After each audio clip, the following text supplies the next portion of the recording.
Hi everyone, I'm Justin, and today I have a really special video for everyone. And for today, I had the really special privilege of speaking to Matthew Jacobs, who, among other things, wrote the script for the Doctor Who TV movie. So, regardless of what your feelings are on the Doctor Who TV movie, I think that it was a really great interview and he had a lot of great things to say. And you might have noticed I have an actual studio behind me, so that's kind of nice. I'm not just talking in front of like a blank wall. I have some of the my favorite comics and books and toys, but I'm really excited to have something that feels like a real YouTube studio where I record videos instead of just like a room. If you're finding me for the first time, I make videos about lots of things, but I like to stick to Doctor Who, Marvel, and DC. And sometimes I post my original music. I have a track coming out soon that I'm going to be posting here. So without further ado, here's my interview with Matthew Jacobs. And if you enjoy, please consider subscribing. At the time of this recording, I am really close to 350 subscribers, and hitting that would be really great.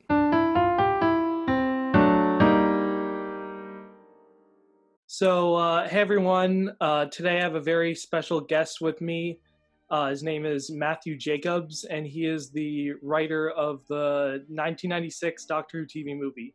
So, can you tell everyone about yourself, where you're from, and how you got into like film and acting? It's a long story, but I probably, my dad was an actor, so I became an actor when I was a child. I started probably when I was 11 as an actor, 10 or 11, 11 really. Ironically, not long after, I visited my father when he played Doc Holliday in The Gunfighters. Yeah, that's just Western hospitality, you know. But if you forgive my saying so, you ain't dressed right for a party. Oh, my dear man, I fail to see that my clothes... No, it ain't exactly your clothes. Well, what is it, then, You ain't wearing a gun. Well, I should hope not. I certainly disapprove of violence. And it was the same director, Rex Tucker, who met me when I visited that set, and he cast me in a classic serial called Point Counterpoint, which I appeared in the following year. And so I started acting, got the bug for that, then did all sorts of things, played cello, and lived a relatively normal life until I went to the National Youth Theatre. Sorry, I need some water. Yeah, no problem. I was in the National Youth Theatre, and then from there on in, I sort of followed the track to be an actor, and until I was about sort of 17, 18, and then I decided I really wanted to be a director, and I worked for a while with as a runner for Ridley Scott and Tony Scott in commercials, and then I went to university and studied theatre and theatre directing and acting, and then I went. Meanwhile, I would carry on in the cutting room, working in the cutting room, and on commercials while I was at university, and then I went to the National Film School and trained as a director and an editor. But while I was at film school, I found that I was actually maybe a bit better at writing. And so I stayed, so I graduated as a writer and a director. And from there, I, basically carried on working. I graduated there in sort of like 1981, 1980, and worked for a while in pop promos, in videos and clips, things like that. And then very quickly started getting stuff made as a writer, and then started directing as well, and ended up. What was the second part? How did I come to Doctor Who? Yeah. So when by the time I got to 96, 95, I'd moved to America doing Young Indiana Jones and working for Disney and working for Paramount, and I did a Lassie movie and things like that. And how it actually happened was I wanted to do an adaptation of a book called Dinotopia, which Sony owned, and I pitched for the job. They wanted to adapt it, and I lost the pitch to the person who'd written The Lion King, and I'd written Lassie that year, and Lassie hadn't done much business, but it's still watched to this day. It was like a sort of medium thing. But The Lion King obviously was like one of the first family movies to make like $1 billion, and was making a complete fortune. So they hired her, Linda Wolverton, to adapt this, and I said to my agent, I haven't told this story before.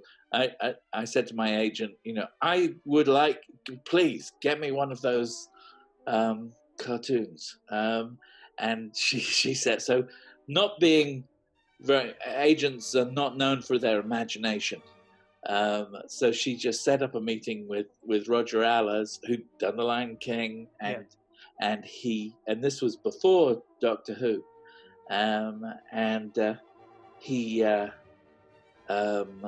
he said he wanted to do a film about the Incas, so we started work on Kingdom of the Sun then.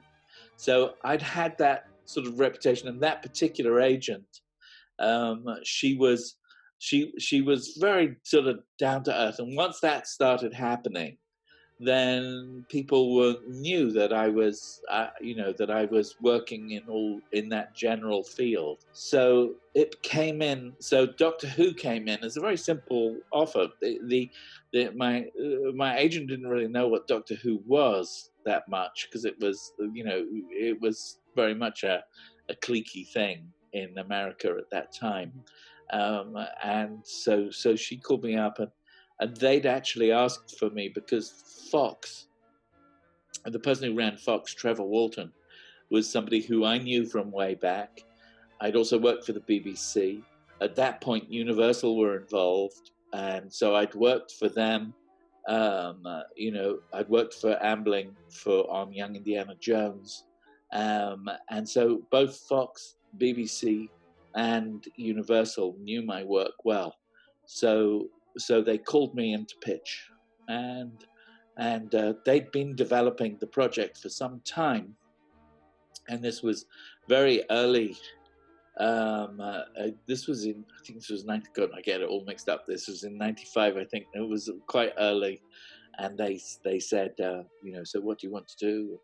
I came up with a pitch, which was basically Doctor Who am I? The Doctor loses his memory and has to get his memory back in order to save Earth. It's that simple. And they said, oh, that sounds good. Then it was, so they'd already kind of decided, and because of course my dad had been involved in Doctor, I was very much in love with Doctor Who. I'd always loved it. So it was like this fantastic honor to be asked to reinvent the Doctor slightly, but still be very faithful as I could, but to reinvent it as a what was called a backdoor pilot. It was a TV movie, and the hope was that it would spawn a series. Their previous efforts to set it up as a series had not worked out. Spielberg hadn't liked what the writers were giving. All the writers, for the most part, were American. It was a bit of a dog's dinner, as they say, and so I wasn't shown anything, absolutely nothing. But Philip Siegel, who was the executive producer, had kind of gone a little bit independent from Amblin. I don't know whether he actually told the BBC, but he'd gone a bit independent from them, and this was a way of it happening. So I put it together as a TV movie, and then my deal was that if it got greenlit, then I would be a co-producer and involved, quite heavily in it. And I ended up, doing a lot of brokering between the BBC and between Fox and between between Universal and between Phil Segal and those things. So I did actually earn my stripes, as it were, as a co-producer. And of course, when I delivered the first draft, it got greenlit. And then we went into production quite quickly. So even though there was a long pause from the end of Sylvester McCoy's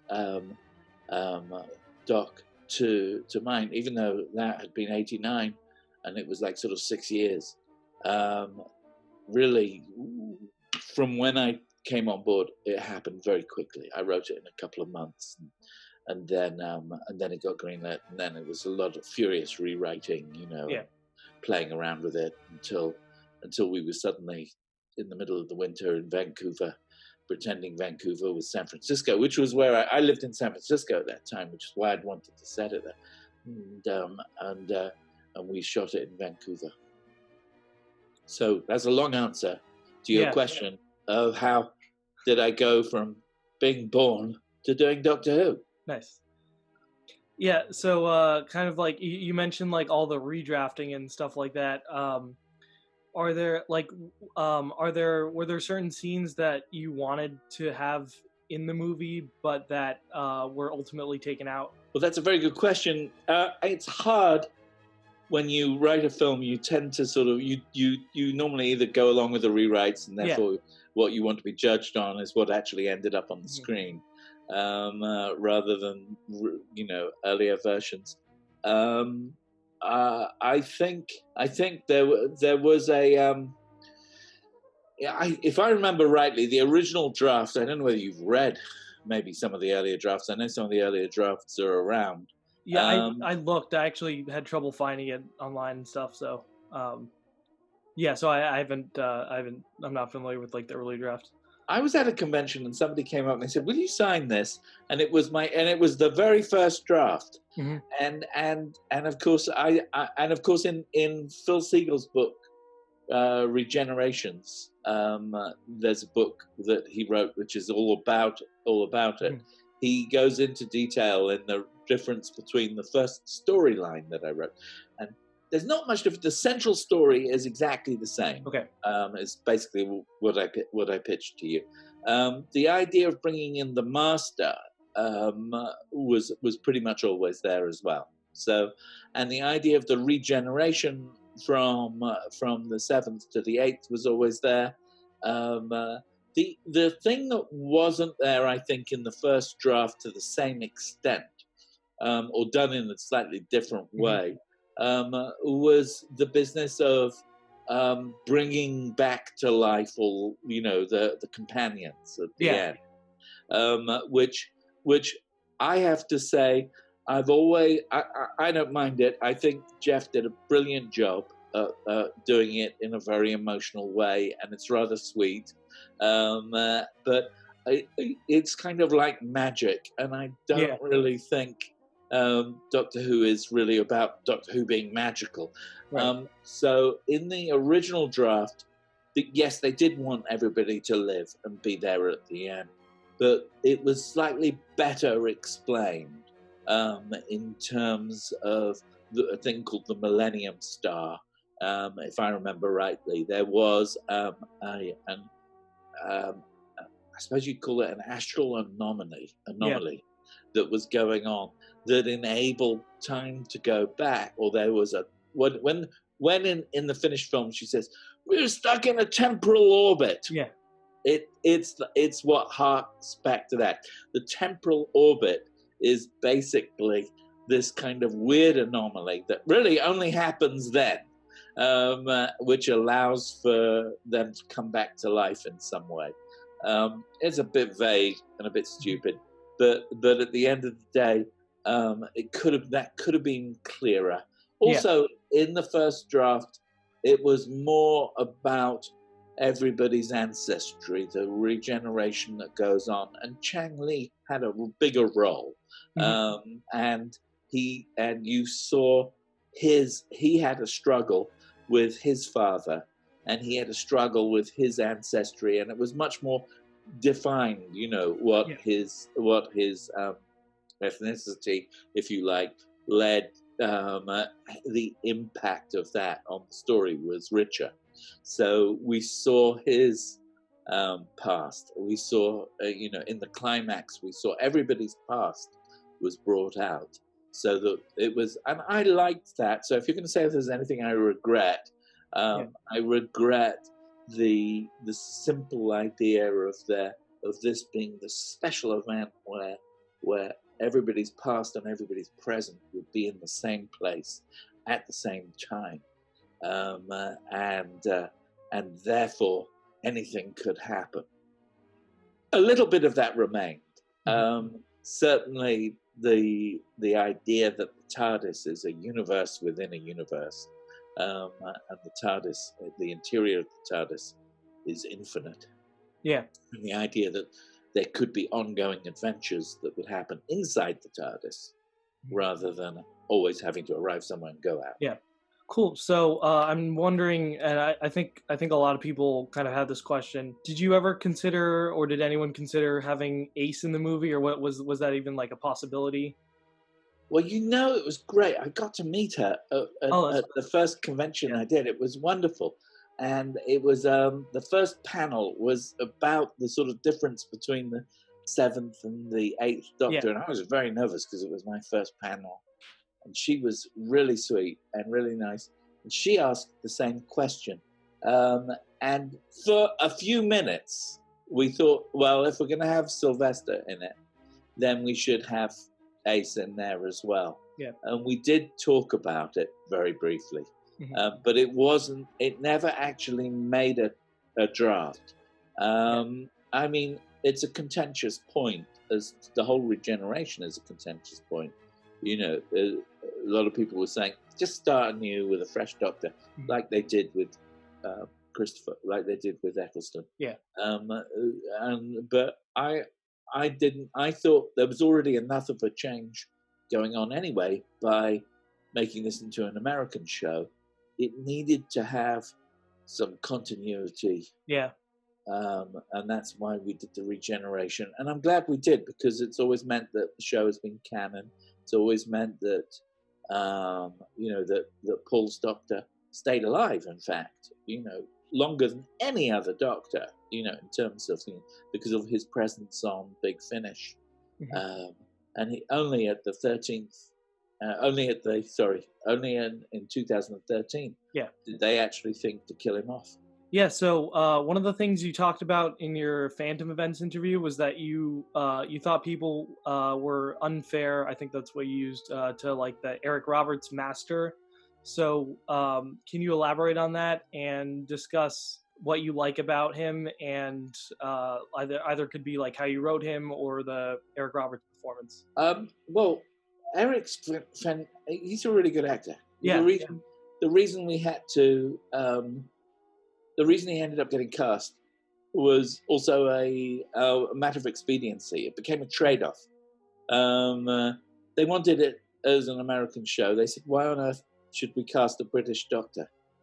And they wanted to have an American star. So the trade-off was, well, the antagonist of the story could be an American star. Yeah.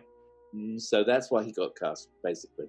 And obviously the Master made sense, because the Master is, manifests itself as a human. Right.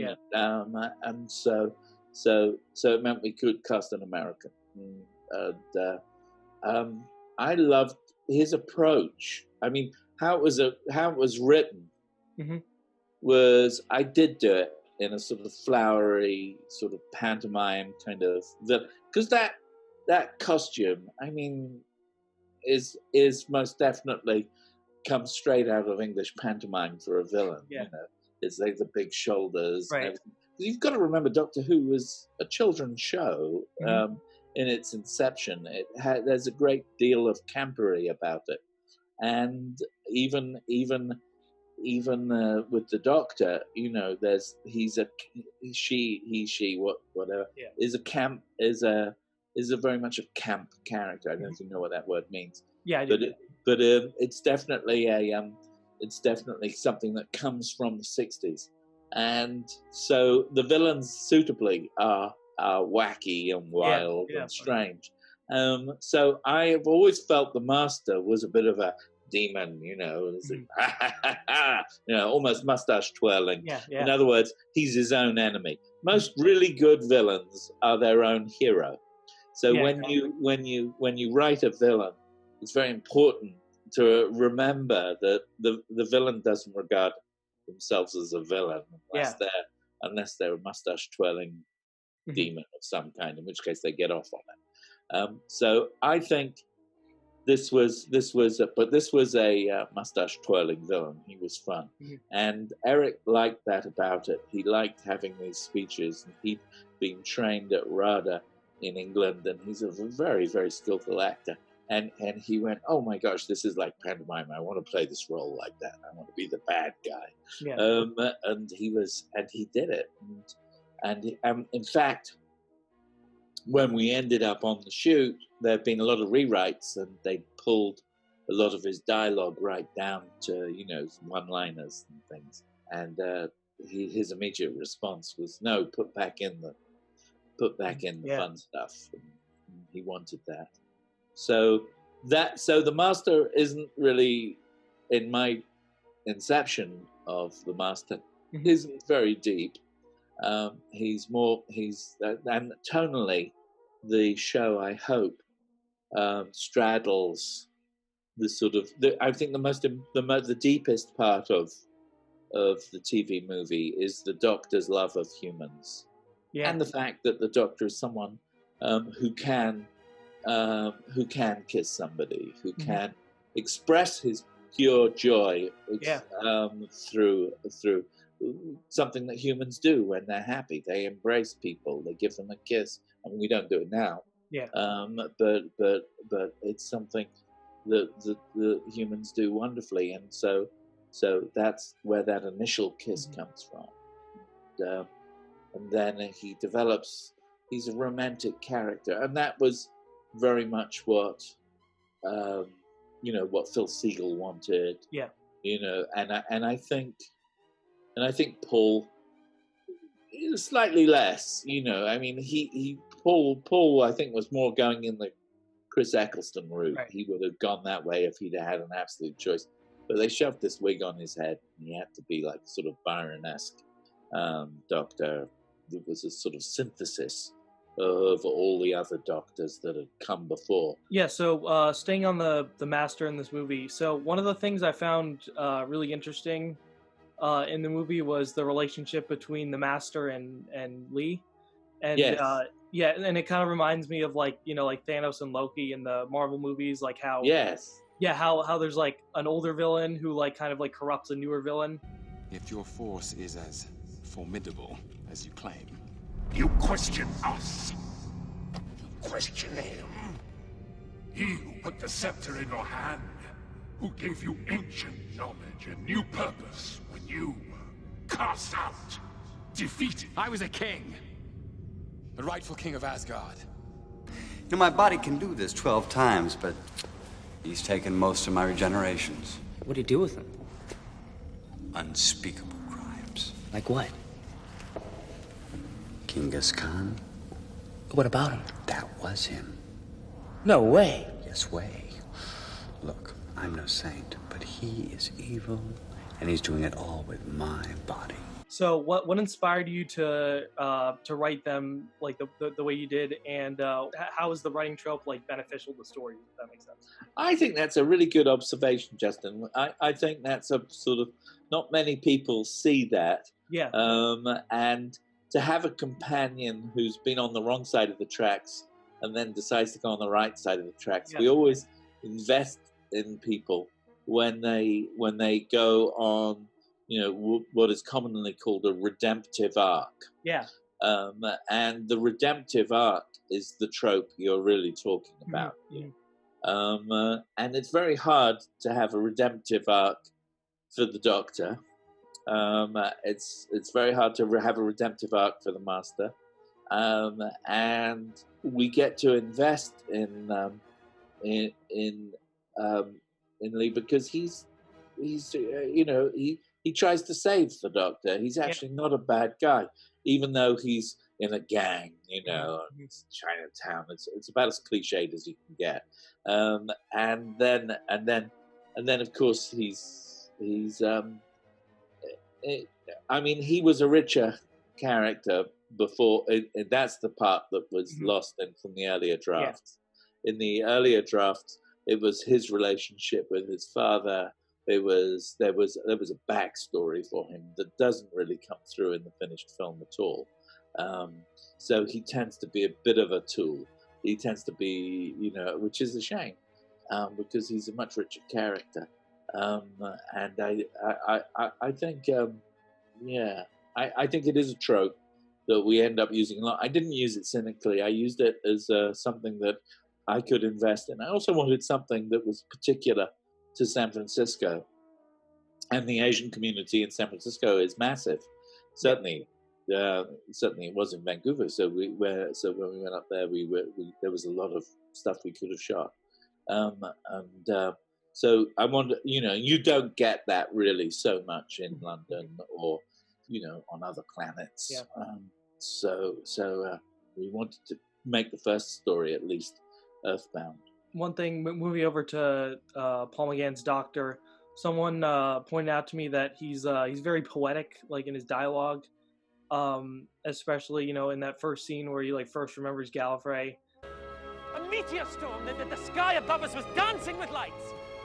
Purple, green, brilliant yellow, yes! What? These shoes! They fit perfectly, yes.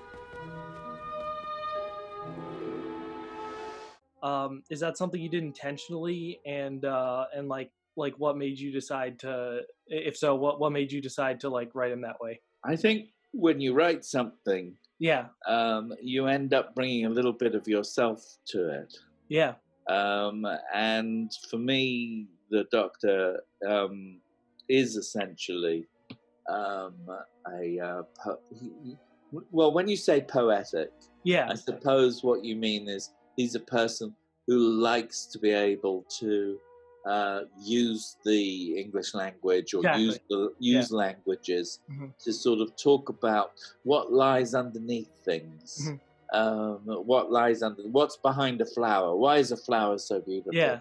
Why are those things there? And those things are tied directly into our identity, right?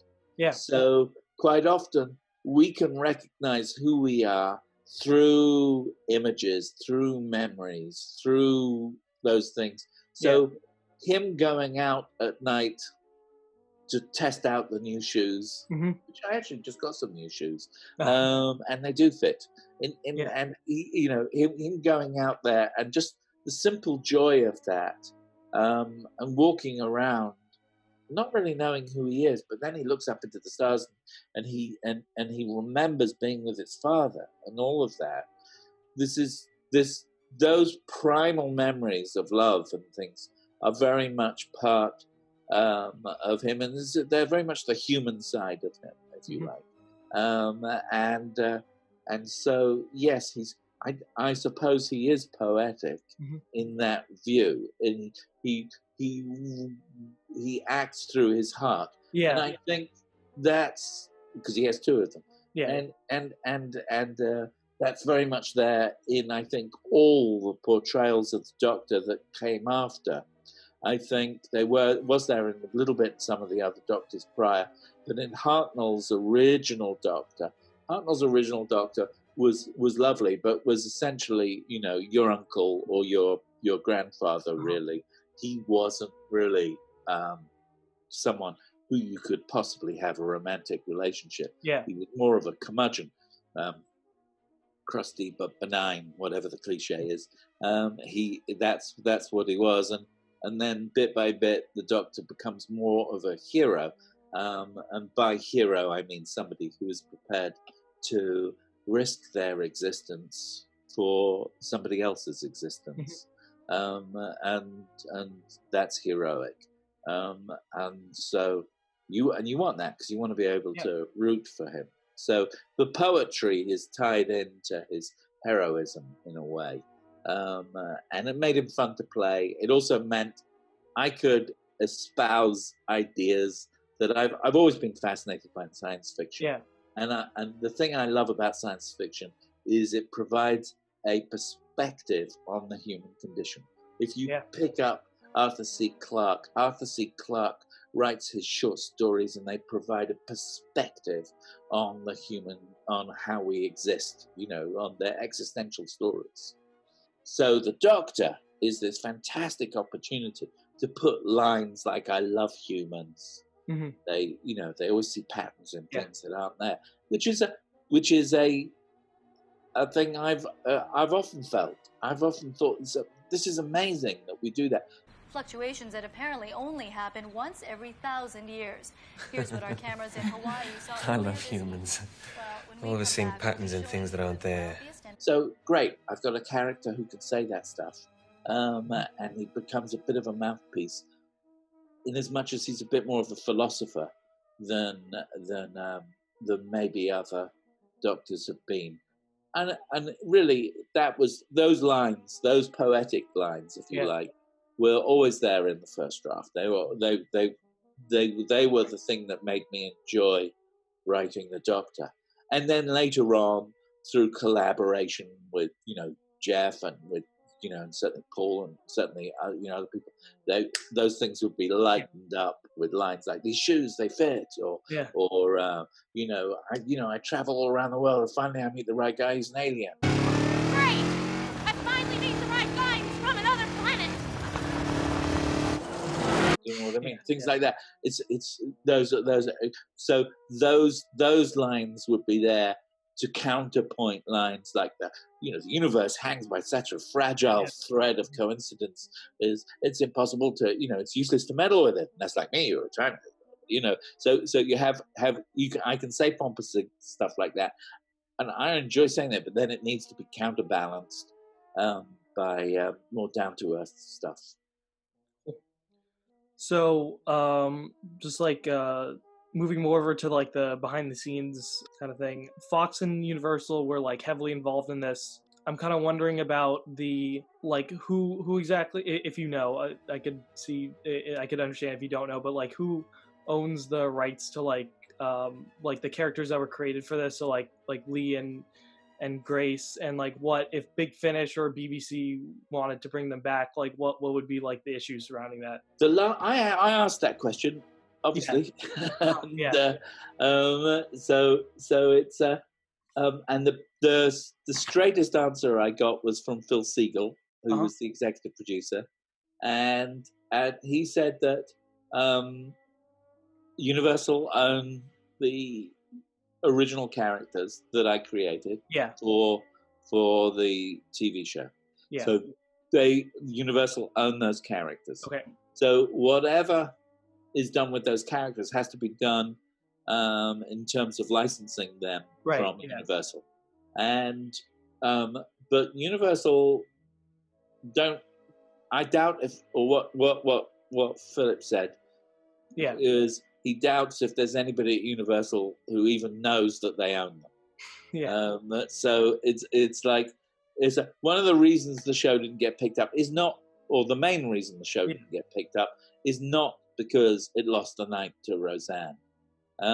Universal could have picked it up, and it was a choice between Doctor Who, the show they didn't understand, that didn't come from them, and doing a second season of Sliders, which they did understand and they did get. So they said, let's do Sliders. They could have carried on. And I was speaking to, Trevor Walton, and Trevor was saying that, one of the main, that he'd been told by so-and-so said so-and-so, that Alan Yentop had told him one of the main reasons that Doctor Who was brought back was because the TV movie had demonstrated that there was an audience for the Doctor, especially with its British numbers. Those numbers were very big for a TV movie, and so they knew that there was an audience there. I certainly got more work because of it. I ended up doing more TV shows in Britain because of everybody looked at it. So it wasn't like it lost the night and therefore didn't get picked up. It didn't get picked up because it was still intrinsically too weird for Universal. Cool. So, I've asked this question to some like people in Whovian circles, so I'm interested in what you think about it. So, looking at it retroactively, after having both seen both classic and New Who, do you think the TV movie more closely resembles classic Doctor Who, New Who, or like equally both? I think, well, I've been told, yeah, it's a good synthesis of both. Yeah, that it genuinely became a bridge for both. There are things, certainly the romantic side of the Doctor did get picked up by the new Doctor, by New Who. The half-human thing has always lingered there in the background as a possibility. Yeah. The basic idea of a guy who goes around in a TARDIS that has its cloaking device stuck, that stayed. You know what I mean? So there are many things that stayed and that carried through to New Who, and it provided a bridge. And the things that stayed are mostly there in the TV movie. So the TV movie becomes this sort of conduit, really like this canal. You know what I mean? Between classic and New Who, which is then augmented by all the brilliant work they did at Big Finish, because Big Finish really is just as much responsible for keeping the fandom alive as the TV movie was. You know, one of the great things about Who is the fandom, is the way in which the fandom is so sort of faithful and intelligent, smart. You know what I mean? And a family that exists in its own right.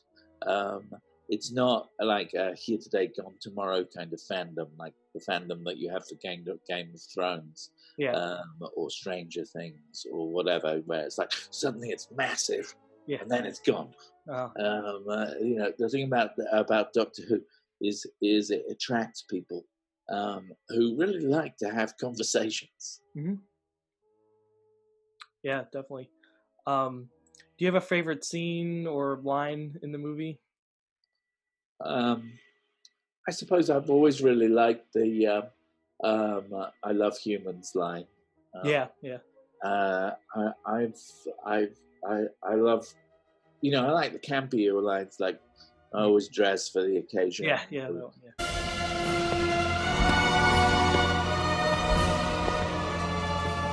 I always dress for the occasion. You know, life is wasted on the living.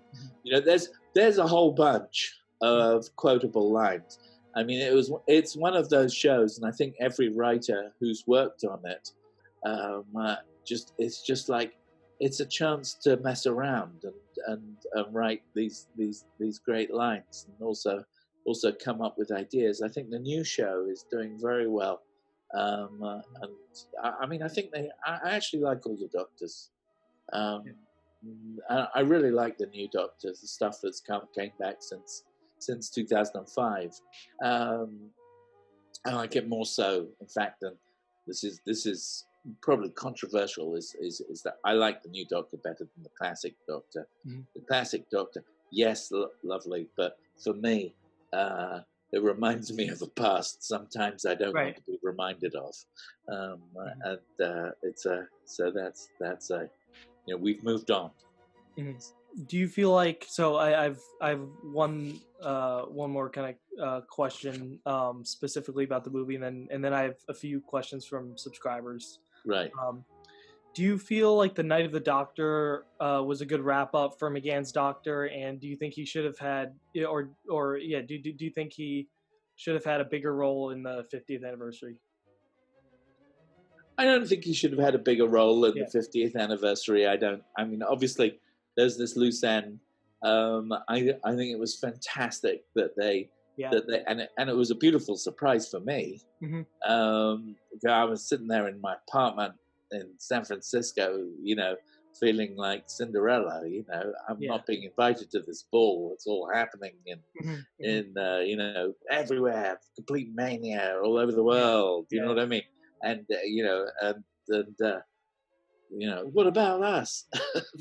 And then suddenly there's this 6-minute thing, and I was overjoyed that they'd brought Doctor back, and he was still the Doctor, but he was a synthesis of the Doctor I'd written and the stuff that was in Big Finish. I'm a doctor, but probably not the one you're expecting. As to the actual show, as to the actual thing itself, it had that thing that is always very difficult. I call it like he landed on planet exposition. It's like he gets there and everybody's explaining stuff. So you get more exposition in that 6 minutes than you get in the average Doctor Who, season. So it's like a lot of information to digest, and they're all just telling him stuff, which is okay, and it's fine, and it's good, and it's there for the fans to give that continuity for it. So I have no real objection to the fact that there was a lot of exposition that was needed. These are loose ends that needed to be tied up, and it certainly helped set up the Day of the Doctor. To set up the show. So it was very important. It's kind of what would you like? You need to know this before we show you this. Mm-hmm. Okay, so we can go through some of these questions from subscribers. So I apologize if I mispronounce your name, but Matthew David Rabjohns asks, would you like to write for Doctor Who again?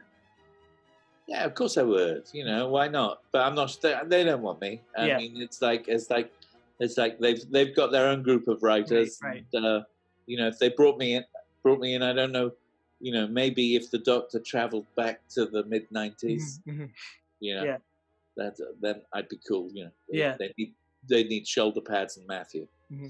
Or even like I could see you doing like Big Finish, Eighth Doctor stuff. I would, and I spoke to Nick Briggs, but I don't think, he's very funny. Yeah. I'm just not around. Right. And also, I'm doing other stuff. Mm-hmm. I've kind of moved on, but you wouldn't think it. Yeah. Liam Nathaniel P. Tangmo asks, which notable difficulties and challenges were there during the writing process? Trying to serve, if you like, 3 or 4 masters. Yeah. I mean, everybody had their own agenda, so going in, if you're going into a co-production where you have a lot of people investing quite a bit of money. It wasn't a cheap film for its time. It was quite expensive. That they're going to, everybody's going to have their opinion, just as if you were making a commercial. Everybody's going to have their opinion. So trying to balance that I think that was probably the hardest thing to do. But to give them their credit, once they committed to me as a writer, they stayed with me, and the BBC supported me. Yeah, that's great. And all the different producers actually supported me. And talking to Paul, my memory of the time in Vancouver is like being up every night during the day in my hotel room, pounding out little rewrites. And, I talked to Paul about it. He can't even remember that. He said, "Do you know what I mean?" I obviously didn't rewrite his stuff for the most part. Yeah. It was so he was very sweet about that, and so I don't think he remembered that, or he just doesn't want to. Yeah. So everybody had an opinion, which goes with the territory. The minute people start spending money on the things you make, everybody has an opinion, and unless you're a star, you don't get left alone. And I certainly was no star. So Colin Watts asked, I think you touched on this already, do you think it would have been better to set it in the UK because Doctor Who is a British creation?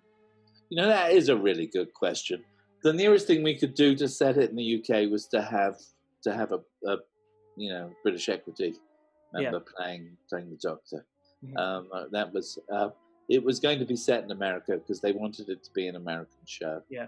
And when effectively, Fox and Universal are paying, whatever, 4 or 5 million of the budget, and BBC are only putting in, like 1 million, then it's going to happen where Universal wanted to happen.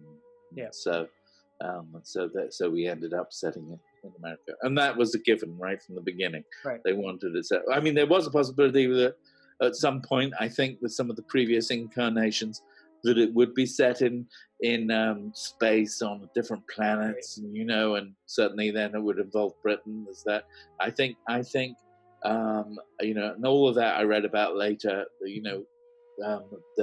I think there were those possibilities were discussed when it was going to be a series. Yeah. I remember reading about how like it was like in development since from like way sooner, and like they were like considering like Michael Jackson for the Doctor, which would have been crazy. It would have been cool. Yeah. It would have been funny. It would have been. So Leah Washington asks, you contributed many new anecdotes to Doctor Who canon, such as like the Eye of Harmony being in the TARDIS. Is there anything you're particularly proud of contributing to Doctor Who canon? I suppose the kiss. Yeah. The romance. I suppose that. Mm-hmm. See, it seems to have stuck. There's always there seems to be more romantic involvement now. But very interesting. I was sort of tag teaming with the British director Waris Hussein, who was also teaching acting for camera at Academy of Art University. I was teaching that there, and we met up, and he didn't really know who I was or anything like that, but we started talking a little bit about Doctor Who, and he immediately said, and I hope I'm not blowing it for Waris, he immediately said, "Oh my God, I hated what they did in the TV movie. You can't have the Doctor kissing. How disgusting to have your grandfather kissing you. That's a horrible idea." Something like that. He's saying this to me, and so it really came a long way from over the years. It wasn't just my Doctor. I mean, I think Peter Davison's Doctor was younger and more romantic. I'm fully aware of that, but I want to stay. Then you're a very brave person. I wish you every luck. She'll die here. Not easily, Tegan. And certainly Tom Bacon was. But from where it started with this, it came a long way. I recently saw the TV movie that the BBC made about the first Doctor Who show. The one, what was it called? Adventure in Space and Time, that one? Yes. Yeah. Loved it. I thought it was great. I really did. Yeah. It's really worth seeing. If anybody hasn't seen it, they should watch it. It talks about, that very thing, sort of trying to find the right tone for this strange game. Yeah. So I have a few questions, just kind of closing out. What advice do you have for aspiring screenwriters or just writers in general? Like for me, for example, I'm a comic book writer. I write like a webcomic. I think writing a webcomic is a great thing to do because you're completing your vision. Yeah. And you're doing it in a graphic way. Mm-hmm. I think that's a really wise choice, Justin. I really do. Choosing your medium, surrounding yourself. It's certainly in film. I think one of the most important things is to find, as Guillermo del Toro would say, your film family. Yeah. Try and find people, because the whole thing about making a film is it's very much, it's a collaborative process. Yes, it needs a director, it needs a writer, it needs a producer, it needs all these people. Everybody's very important. But essentially, you've got to find a little gang of people who you really get on with. I've always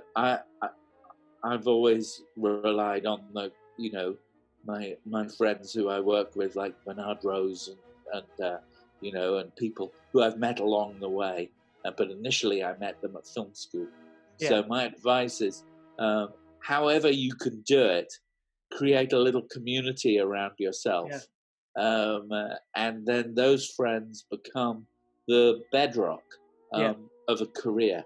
If you just hope to sit alone in somewhere and just write, a masterpiece and then send it off to people, that's harder. People do it, but it's much harder.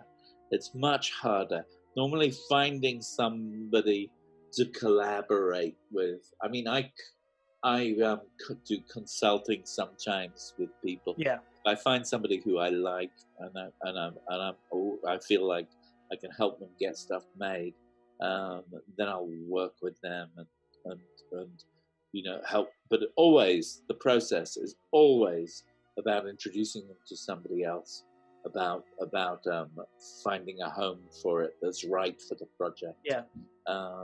That's what it's about. So that's the best piece of advice.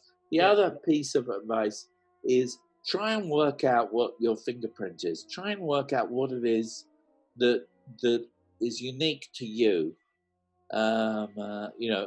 In my case, it might be how can people turn a dysfunctional relationship into a functional relationship.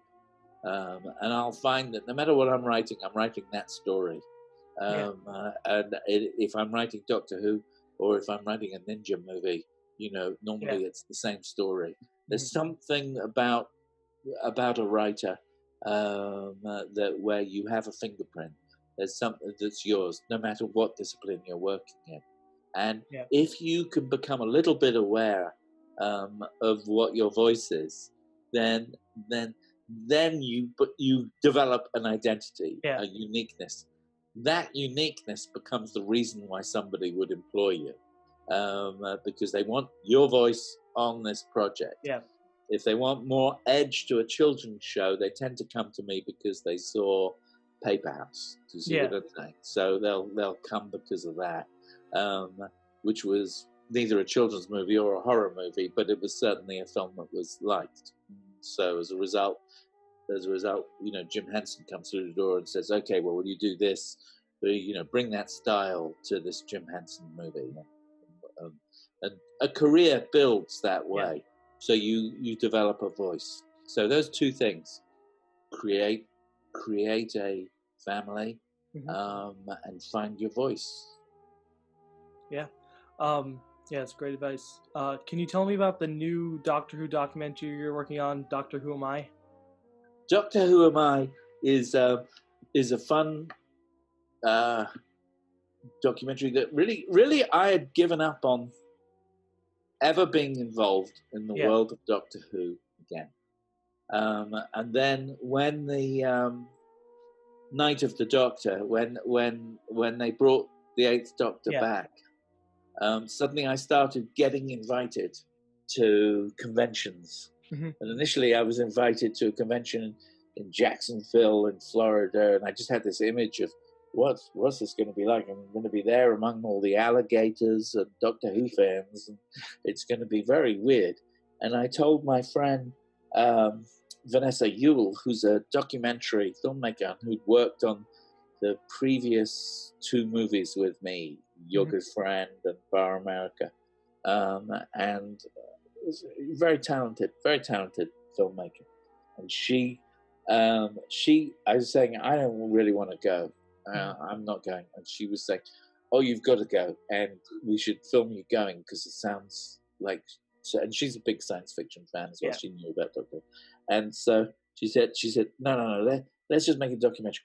And I thought, okay, well, all right, we'll do that. And then we found out that this convention was being run by a con artist, really. And he'd just taken ticket money from people, and then he cancelled the convention. He'd used my name and he'd used somebody else's name to pull in for this little convention. And then I was contacted by Sean, who runs Gallifrey convention in LA, because I'd seen about it online. And he said, "Come to a real convention, Matthew. We can't pay you." And I said, well, what you can do is you can give us Hotel Roma permission to shoot because we could do this. So he did that, and then I got in touch with Daphne, and Daphne introduced me to people, and we set about it. We didn't really know what we were going to shoot. We didn't really know what was going to be there. Got back from that first convention, and I thought, this is it. It's brilliant. I'll cut it together, win an Oscar, and go home. And Vanessa very quickly said, no, Matthew, there's about enough there for a 10-minute film. Yeah. So, and this was in, a few years ago, and sort of like 2015. This was a while ago, right? And then so she said, let's keep going. And when we got help from the fans, we did another convention, with more conventions. And the fans basically financed the movie. And bit by bit, we realized what the story was. So it's a sort of kind of a personal film, but it's a reflection of this community, this family. It's really about how it's not so much about the show.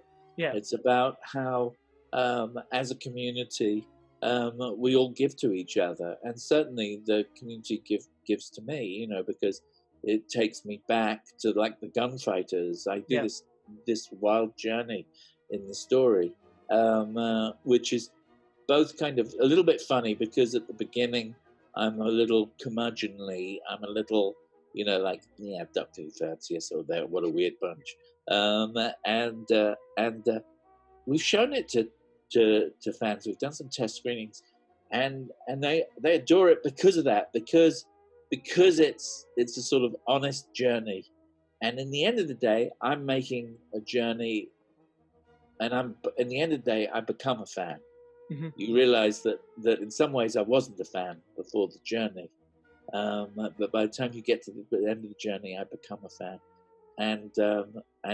but it's deeper than that. So it's a sweet film. It's really good. We're finished. We finished the cut. Mm-hmm. We had to go through a long process, as one can imagine. Yeah. A legal process. Yeah. Of making sure that everything we do in the film is as it were, in the public domain or passes muster, so we don't have to pay massive license fees for everything. And that took a while. We've now done that. That was most of last year. And now we were on the verge of sort of all completely finishing and going out, and then this whole pandemic thing comes down.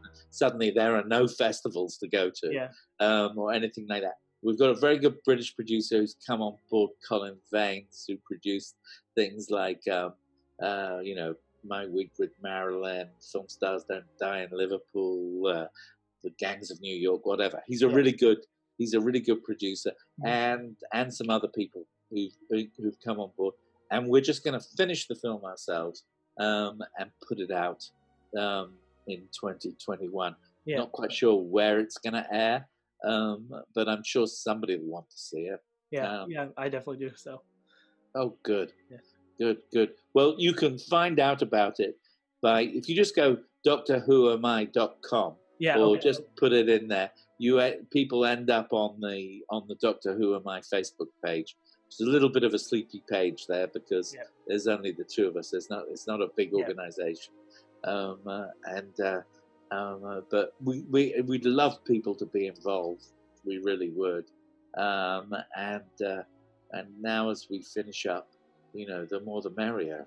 Getting involved. So it's been a long. So I've done other films, and so has Vanessa while we've been doing it. It's one of those things. Documentaries. Everybody's making one. Yeah. So, do you have any other projects that you're working on that you want to talk about?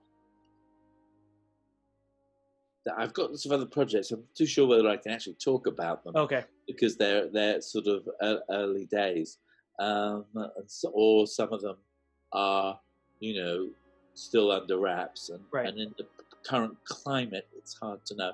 I'm developing a TV show. A new TV show, which would be good, and I'm developing a new science fiction project, which I've always wanted to do. But I'll talk more about that at a later date. Right, yeah. They're difficult to so difficult to set up a TV show. You have no idea. That's why you end up working on other people's shows. Mm-hmm. But set up your own thing. It's really hard. It's like Emperor's New Groove took years and years and years, and then you don't, and luckily, what finished had the germ of the idea that we'd started with, but it went through so many incarnations. These things take a long time. It's very easy to be dismissive about stuff that we watch on the screen, but if you actually have to get in there and do it, it's quite hard. Great. So just a final question. Where can people learn more about you? There is a, how you got in touch with me, I think, was through my website, which is mjbjacobs.com. It's a little rusty, that site. There are some links that aren't working, as you probably know. It needs a little work, that site. It needs some loving care. But it kind of has all the things I've written or reference to. You can find them from that. It's like, I'm not that interesting, really. Do you know what I mean? It's like, if people want to find out about, I think the most interesting thing to do is to look at, I'd love people to watch more of the movies that we've made over the years. So I think looking up a film like Paper House, which is now available everywhere, I think that's the film that sort of broke both me and Bernard Rose. And that's worth watching. You can find that on Amazon. And certainly Young Indiana Jones is fun and deserves to be watched a bit more than it is, especially for people who are in that slightly younger age. It provides a perspective on early 20th century history, which I think is a particular passion of George Lucas's, and so you come to understand him a bit better by seeing that. I think it's fascinating. It's kind of like not really taught in schools, but what went on in the first 20 years of the 20th century, we're still dealing with to this day in a big way. All right. Well, thank you so much for coming on and talking to me. Well, thank you. I mean, seriously, great questions there, Justin.